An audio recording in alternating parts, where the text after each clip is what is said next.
Pessoal, boa tarde. Nós estamos aqui com o professor Jackson Crawford, que tem vários livros publicados com traduções relacionados a passagens da Ilha Poética, da Ilha em prosa, e ele vai nos contar um pouco sobre o trabalho dele, sobre como que iniciou os estudos e a carreira dele. Para quem não conhece, ele tem vários livros lançados nessa área, algumas traduções, e tem um canal no YouTube que ele apresenta vários desses contextos sobre o Nórdico Antigo, sobre séries.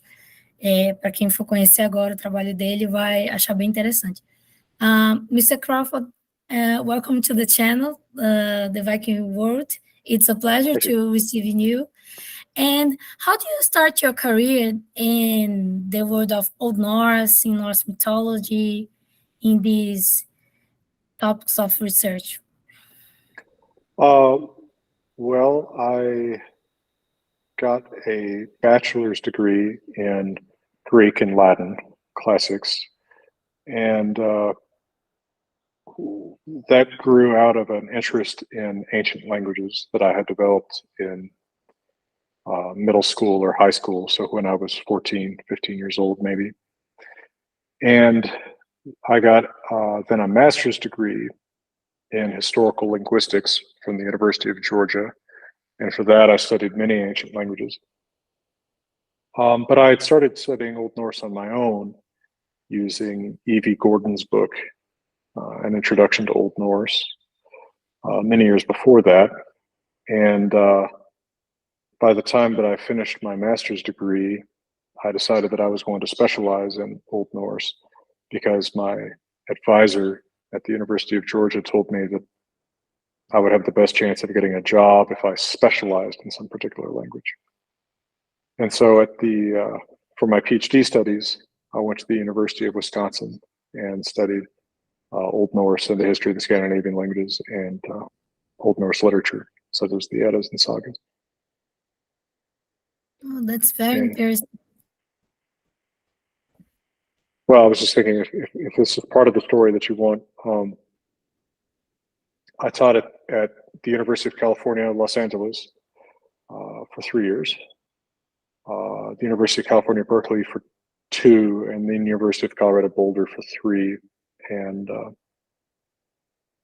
so that was beginning actually when I was still a PhD student at the University of Wisconsin. Wow, that's a brilliant career. It's very nice.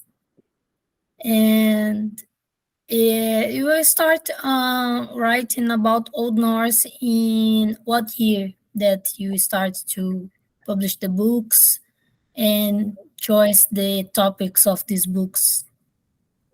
Well, the contract that I signed with Hackett Publishing Company to produce the Poetic translation, that was signed in 2013, and that book was published in 2015. But I began work on those translations already in 2011 because I was teaching Norse mythology, and I found that students had a difficult time with older English translations because they're in such archaic, such antique English, right? I wanted to write in a more everyday, more normal American English that my students were more used to.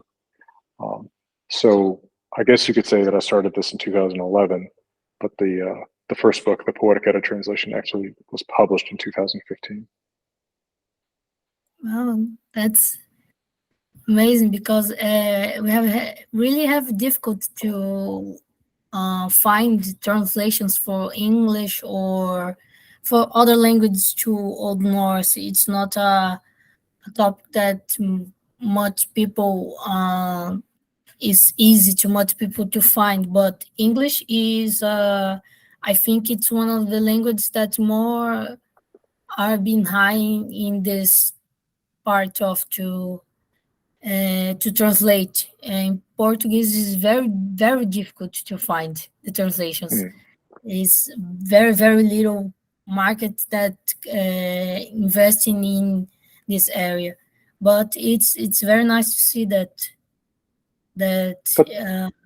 it's been working good for the translations in English, the Old Norse to English in this case. But isn't it a surprise that there isn't more in Portuguese? I mean, Portuguese is spoken by hundreds of millions of people, isn't it? It kind of Yes, surprises me that there aren't more translations into Portuguese. I know we mentioned before we started talking on the recording about my old student Rafael Semedo at the University of Sao Paulo, who I know is working on some Portuguese translations. But it surprises me that there aren't more. I'm sure the market is there. You know, people are clearly interested in these things in Brazil, for example. yes, we are starting to have how can I say uh really high to this market. We start a little, but we grow up in this market in these years. We have people that produce material about the Havamol, about the uh, Poetic, but uh, in compared to English, we have more translations in English Yeah, in, yeah. around the world in this case. But even in English, not everything has been translated. Uh, there are sagas that have never been translated into English either. Um, and there's always been an issue that translators tend to use very old-fashioned English, which was something that I really wanted to avoid, um, because I wanted people to be able to read these who weren't able to read those more old-fashioned translations. Yes, that's amazing. And Professor, how it's the difficult to understand the Old Norse language? It's a language with it's a very different language, but when we start to learn it, we have how the first difficulties or how a person can start to learn this type of language. It is a fairly difficult language. You know, it's not too distantly related to English. These languages are pretty closely related, but most of what helps if you know English is just some basic vocabulary. The grammar is very different. Um, for someone who knows Portuguese, the verb might actually seem fairly simple. The verb is much more, well, there's many more forms of a verb than in English, but not as many forms as there are in Portuguese. So I guess that might be seen as a help. Um, but there's a lot of mutational phenomena.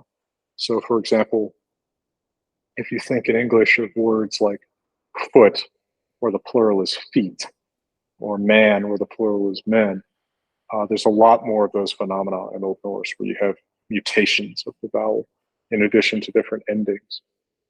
All of that takes a long time to learn, and students can get very discouraged.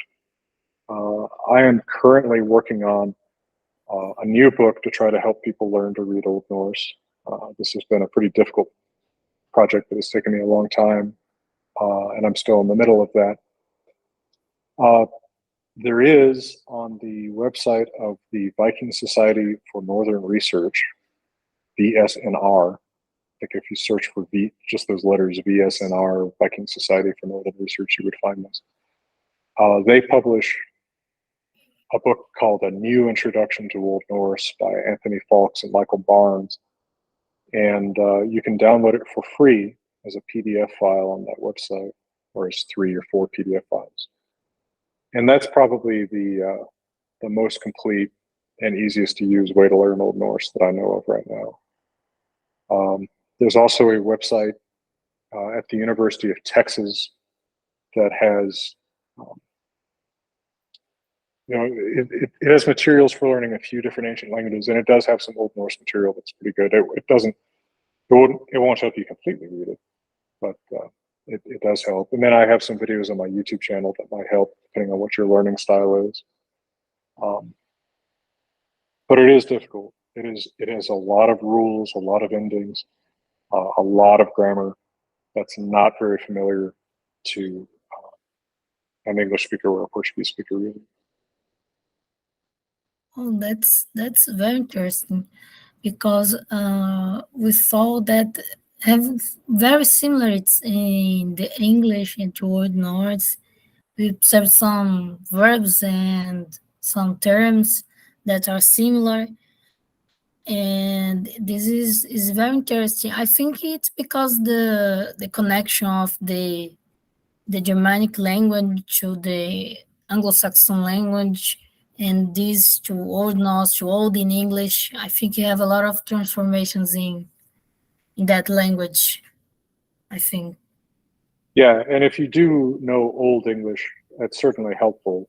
Old English and Old Norse are very similar. Um, in fact, the Old English YouTuber Simon Roper and I currently have a series where we've been reading Beowulf, a large poem in Old English together. And my Old Norse skills certainly help a lot, although I've studied Old English too, but they're not extremely different languages. So if you've studied the history of English, that can really help you with Old Norse for sure. Even if you studied something like Latin, it can be very helpful, not because the vocabulary is particularly close or anything, but just because the grammar is more similar. Those older Indo-European languages, they all have lots of different endings for nouns and that kind of thing. That's very how can I say, it's a very interesting topic because um we can see these closely to a literature like in Beowulf and some Sigurd and Gudrun that inspired Tolkien example, and that's aspects, linguistic aspects that we can saw very clear in the inspirations in the Old Norse in some Yeah, aspects. yeah, definitely. I recently had an interview on my YouTube channel with uh, Dr. Kelsey Fuller Schaefer, who has uh, done some work on Old Norse myth influence on J.R.R. Tolkien. But of course, it wasn't just the myth that influenced him; it was also the language itself. He was a linguist and was very interested in the language itself, as well as other languages like Finnish and Welsh and Gothic. Mm, that's nice. And you have a YouTube channel that's a very amazing channel to learn your Norse and know about this language in various topics like series, Viking series, and you speak how Old Norse appear. You participate to in the project of Frozen, I think, to translate some things in the movie. I Yeah, think the runes are by me, and there's a little bit of spoken Old Norse in the scene where the bishop puts the crown on Elsa's head. I wrote that little bit of Old Norse. Yeah, that's wow, that's 10 years ago now. wow, a lot of time. So tell us about the idea to construct a YouTube channel to explain about this language or Norse and introduce some things about the Viking Age culture. Well, it is difficult to get jobs that last very long teaching this stuff. These jobs typically last a year or two. Um, I guess I had two that lasted for 3 years. That's actually pretty long. So I've always been looking for a way to make a career out of teaching it and not just to go from school to school year after year. And I came up with the idea for the YouTube channel while I taught at the University of California, Berkeley, um, in I think 2016. And basically, I started off just in my office there, and I just had a whiteboard, and I would just write things on it. And I didn't really know very much about making videos. Um, so I just started recording myself on my phone, and that's still what I do. But I found out when I would go back to the Rocky Mountains for, holidays or breaks, the videos that I would make in the mountains instead of in my office were more popular. People seemed to like the backdrops. So once I came back to Colorado, starting in 2017, I've made all of my videos out in the mountains. And it's just, I think it's nice to give people something nice to look at. And I like showing off Colorado and Wyoming, where I'm often at too. And, part of what I'm trying to do is just answer the questions that people ask all the time.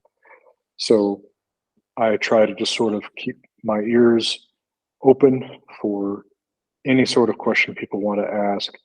And if I think that there's a video that I can make about it, I'll go record it.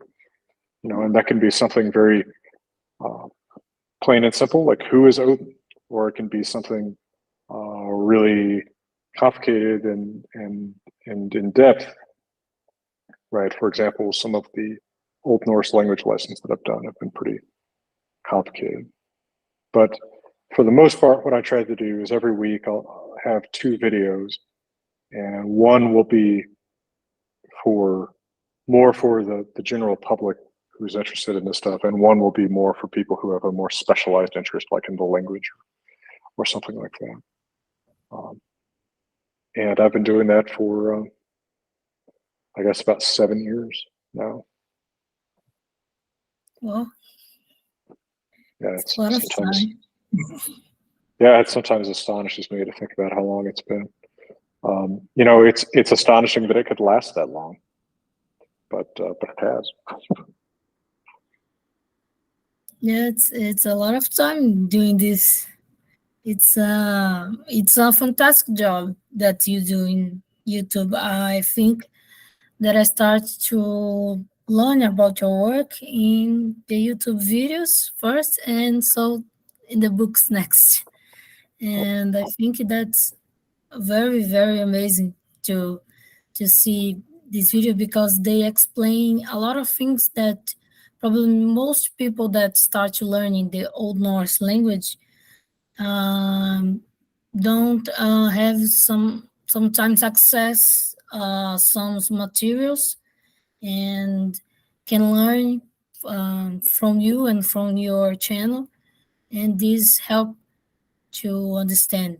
Example, you have a video about the elder and the young Futhark, and this is very helpful that when we start to learning the Old Norse language.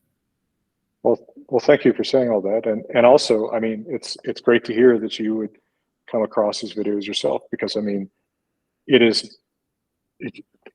most people don't have the opportunity to go to a class, right, and learn about the elder or younger Futhark or Old Norse language or something like that.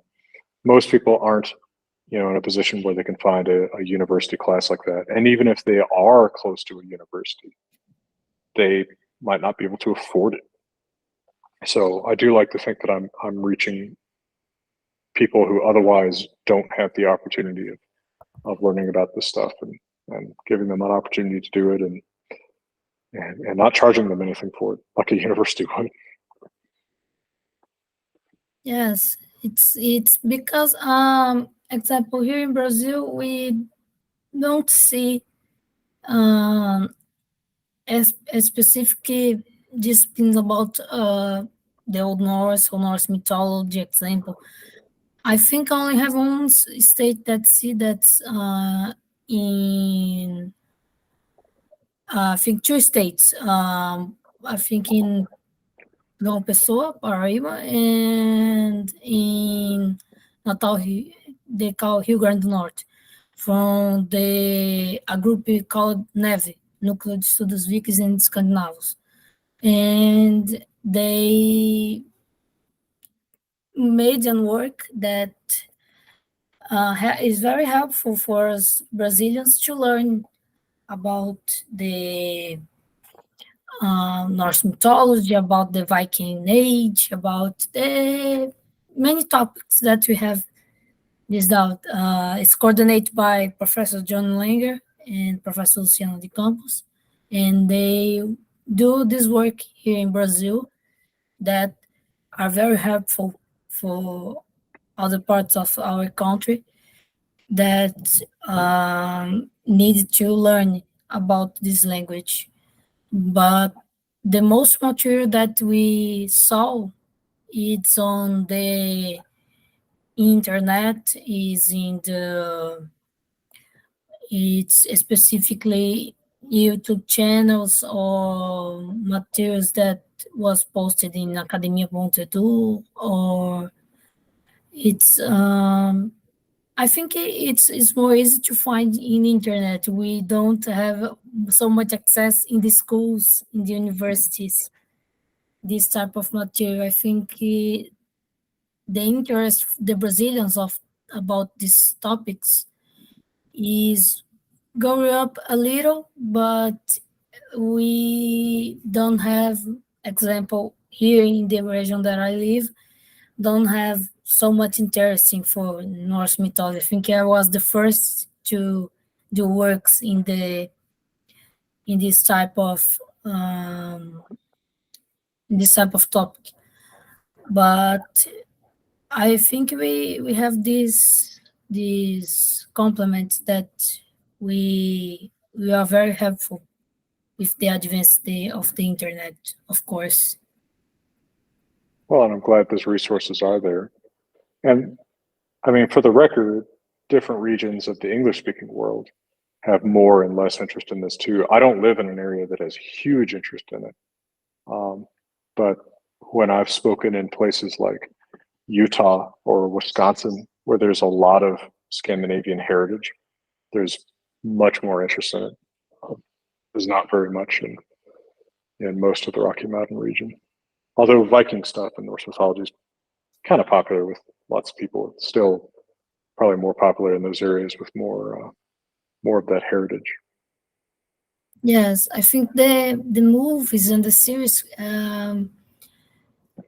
contribute to this going up of the popularization of the Vikings. I think the Vikings turn more popular in the pop culture or geek culture, like they say, and that's a very interesting form of to start learning about this type of culture, because it's I think this is a distance reality from Brazil, United States to Scandinavia. Example, Scandinavia, they live in this and they have more contact, and we see that we are very have a this passion for this type of culture that's totally different of our histories, I think, and this is very interesting point of view.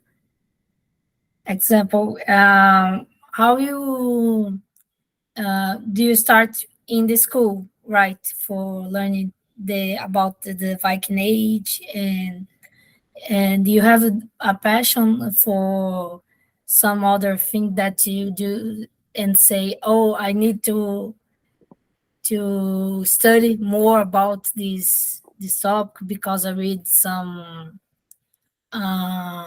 comic book, or I read some book that was very interesting in your case. I don't think I ever learned anything about Vikings or Norse myth or anything like that in school. I can't remember a class that ever would have mentioned that stuff. That might be part of what makes more people interested in it, is that it doesn't come up in school very much. For me, it was really the language that got me interested. I was so interested in how languages evolved. And so I was really struck by how similar Old English and Old Norse were, but how apparently different they are from, of course, from modern English. That stuff just really fascinated me, even as a teenager. And I did read Havamal, from the Poetic Edda pretty early on, and or quotes from it. And I liked that because it reminded me of the kind of things that my grandfather would tell me. But that's probably the only thing I read very early on that was from Old Norse literature. And that wasn't because of school. It was uh, something a teacher had recommended, but it wasn't like something I had to read for a class. Well, that's very, very fantastic, because a lot of people that pass to the channel say, "Oh, I was inspired by Toga, I was inspired by a series, or I was inspired by something," and you are inspired by the language, the Yeah, translations. it That's is different. very, very different. It's a very different to start. Yeah, and it's still what most interests me. Right, I stay up with historical linguistics, and uh, I'm always fascinated by just you know how languages change over time, and uh, for whatever reason, that's just what drew me in, and has for years and years. Can't explain it. That's nice. And you have some class in the UCLA, that's the University from California, I think.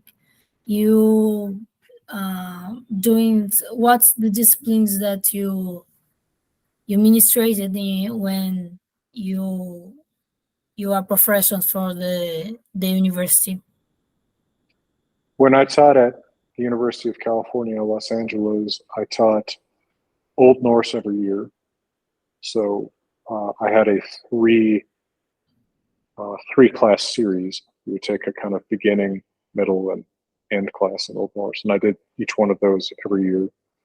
I also taught Norse mythology and Vikings and Icelandic sagas, and I taught a class called History of the Scandinavian Languages, which I believe Rafael took. Uh, at any rate, yeah, those are the classes I taught there. Oh, I also taught Norwegian when I was at the University of California, Los Angeles. And then similar classes at the University of California, Berkeley, although I taught modern Icelandic there too, and similar classes at the University of Colorado Boulder, although there were no language classes that I taught there. There's not as much interest in the language as there is in the myth and the history and the sagas. Mm, that's very, very nice discipline. I think it's very interesting to I think to follow these disciplines in the university, because it's a good point for persons that have passion for this part of the history, and have this opportunity to study about this in the USA or in other countries. That's very, very interesting. And I'd like to know about your. I think you do. Will finish a book about new translation. I don't remember what's the translation that you, because have two books, three books that you Or four. whatever. Yeah. Yes, four. Uh, so far, I've translated the Poetic Edda, the Saga of the Volsungs, um, and there's a book called Two Sagas of Mythical Heroes, which has the saga of Rolf Kraki and the saga of Herval and Haedre. And then there's also a book called The Wanderer's Havamal, which has Havamal, which is also in the Poetic Edda, but it has the Old Norse text too, and then commentary to help people who are trying to read the Old Norse. So that's a little bit different.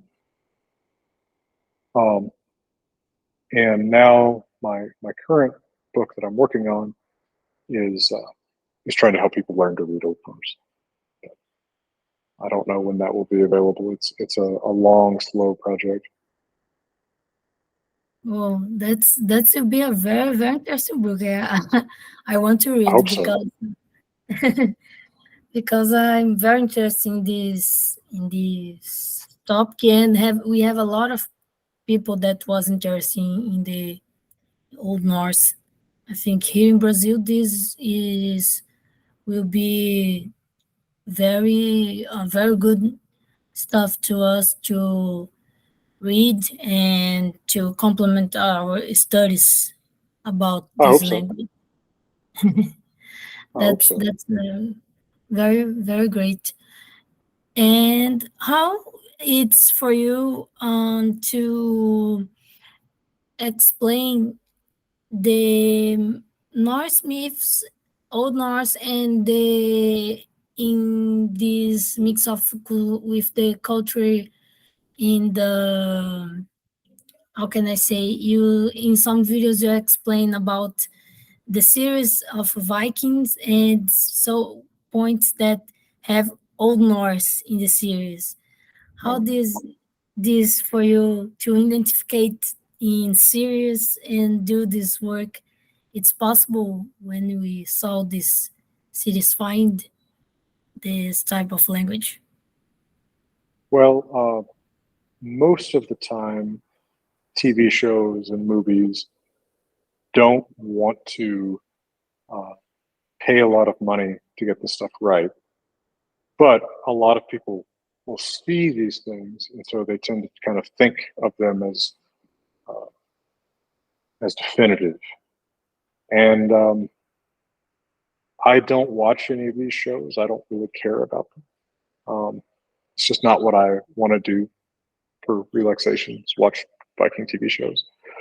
But another YouTuber, Luke Ranieri, who does has a great channel about like Latin and Greek and some other ancient languages, encouraged me to watch some of the Vikings TV show and comment on the Old Norse that was in it, because he's done similar things for TV shows with Latin. And so I did, and I didn't think that it was done very well. I don't know if they had a consultant or if they just had the actors kind of look up things on their own. But yeah, it wasn't particularly good Old Norse. I've worked on some other projects. I never worked on the Vikings TV show, but I worked on, like, well, you mentioned Frozen earlier, and then Assassin's Creed Valhalla, uh, where there's a fair amount of Old Norse and runes that I did. But typically, they're not going to pay somebody to do this stuff right. They're just going to, sometimes they'll just use Google Translate. And if you've ever used Google Translate for two languages that you know that it's not always going to do it very well. And using Google Translate to go from English to Icelandic and call that Old Norse does not work well at all. But big movies, big TV shows have actually done it. Well, that's interesting. Um, I think in Assassin's Creed Valhalla we can see a perfect Old Norse or have some various points that was wrong in the video game. I don't know. I don't remember. Also, I mean, anytime you see one of these shows, you have to remember that thousands of people have worked on them, right? So even if you have someone like me that's been hired to do some of the language stuff, there could be, a whole team of people working on the game who will never actually talk to me or never hear from me and just do their own thing. So even when there is someone doing that consulting, it doesn't mean that it's going to be, exactly perfect. Uh, and that's fine. I mean, I appreciate it when they make the effort. Um, but sometimes you watch a Hollywood movie and they set it in Brazil, and they have the local speaking Spanish, right? I mean, they don't try that hard to get language stuff right. I've seen that. So, um, it's not their highest priority. Yes, it's it's a very fun thing because they think we speak Spanish. Yeah, a in lot the of people do. But if you go to Brazil and you expect Spanish, Portuguese is going to surprise you a little bit. uh, I can't remember the first time I heard Portuguese. It was probably in high school, because I got very interested in it for a little while, and I was really surprised at how different it was from Spanish. Yeah, I was probably in high school when I first heard it.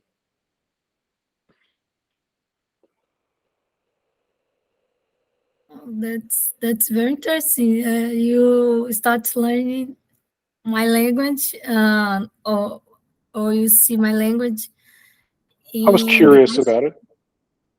Huh? I was curious about it. I had nobody around me who spoke it, but I was curious, and I got some books about it, and I read about it a little bit, and I convinced a good friend of mine to minor in Portuguese in college, even though it had nothing to do with what he did. But he took like Wow. 2 years of Portuguese. Yeah, it's just something like I said, I'm curious about. I enjoy learning about languages and learning to read them, but I don't necessarily ever develop conversational skills in them. I couldn't really try to have a conversation with you in Portuguese, unfortunately. What's more easy, Old Norse or Portuguese? When Portuguese. you Portuguese? Yep. Wow, that surprised me. Yeah. Well, I mean, Portuguese at least it's very different from English. There's a lot of verb endings, but I mean, probably within a year, I would guess of really working hard on it, I feel like you could be pretty good at Portuguese, especially if you had people around to speak it with you. I think Old Norse, um, much harder, partially because so many words just do their own thing, right? I mean, they you can't always predict why the this word has this set of endings, but this word has that set of endings. You just have to learn it, and without a speaking community to help you reinforce it, it's very tough. Um, so yeah, I actually think probably Portuguese is a little bit easier. It's very surprised me. I think Old Norse was more. Some people say Portuguese is so difficult to learn. It's not easy. I mean, no language is easy, really. Mhm. Probably the only people I think Old Norse would be easier for would be people who speak a Scandinavian language already, just because they would know so much of the vocabulary already. But for an English speaker, I think Portuguese is actually easier, bizarrely enough. Oh, that's very interesting. And Professor, what you have a recommendation of books for people that trying to start learning, or recommendation of some movies, or you have some tips for the people that want to know more about this subject? Sure. Carolyn Larrington has a book called The Norse Myths that was published pretty recently. That's a very nice summary of the stories and the sources for them. As far as learning the language, I think I already mentioned a few different resources out there. There's some videos by me. There's a new introduction to Old Norse, which is published by the Viking Society for Northern Research. There's a very good book about Viking culture called The Viking Diaspora by Judith Jesch. I think that's a really underappreciated book that I recommend very often to people who are starting to study this stuff. Otherwise, if you have a particular subject that you're interested in, it's fairly likely that I've made a video about it or something kind of related to it. And if you search for that topic, you might find that I have a video that would help point you towards some resources about it. Hope.